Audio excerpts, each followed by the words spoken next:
दोस्तों जरा सोचो, आप फर्स्ट क्लास ट्रेन टिकट के साथ यात्रा कर रहे हो, लेकिन कोई व्यक्ति आपको यह कहते हुए नीचे उतार दे कि आप उनमें से नहीं हो, फिर आप क्या करेंगे? ऐसी ही घटना 1893 में महात्मा गांधी के साथ घटित हुई।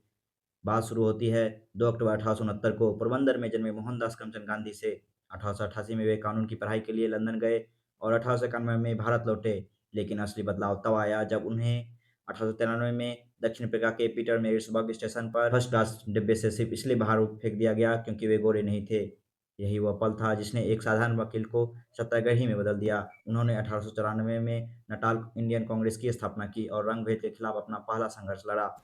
9 जनवरी 1915 को जब गांधी जी इस बार भारत लौटे तो गोपाल कृष्ण गोखले के कहने पर उन्होंने देश की राजनीति को समझा और 1917 का चंपारण सत्याग्रह, इसे कैसे भूल सकते हैं, उनका पहला सफल जन आंदोलन था जहां उन्होंने तीन कठिया प्रथा के खिलाफ किसानों को न्याय दिलाया। इसके बाद 1920 का असहयोग आंदोलन, इसके बाद 1930 का दांडी मार्च जहां उन्होंने 24 दिनों में लगभग 384 किलोमीटर की यात्रा कर नमक कानून तोड़ा और 1942 का भारत छोड़ो आंदोलन कैसे भूल सकते हैं जहां उन्होंने करो या मरो का नारा दिया।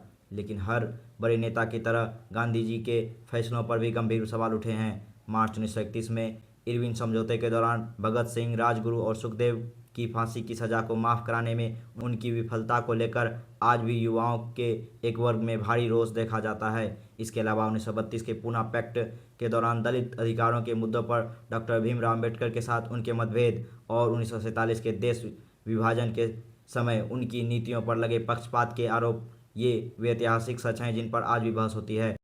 30 जनवरी 1948 की शाम नाथूराम गोडसे की गोलियों ने उनका अंत कर दिया, लेकिन उनके विचार पूरी दुनिया में फैल गए। Martin Luther king junior, Nelson Mandela जैसे दिग्गजों ने उनकी सत्याग्रह के मार्ग को अपनाया। गांधी फरिश्ता नहीं थे, इंसानी गलतियों से परे भी नहीं थे, लेकिन उनका जीवन इस बात का प्रमाण है कि विचारों की ताकत सबसे बड़ी साम्राज्य को भी झुका सकती है। ऐसे ही वीडियोस के लिए चैनल को सब्सक्राइब करें और वीडियो को लाइक जरूर करें।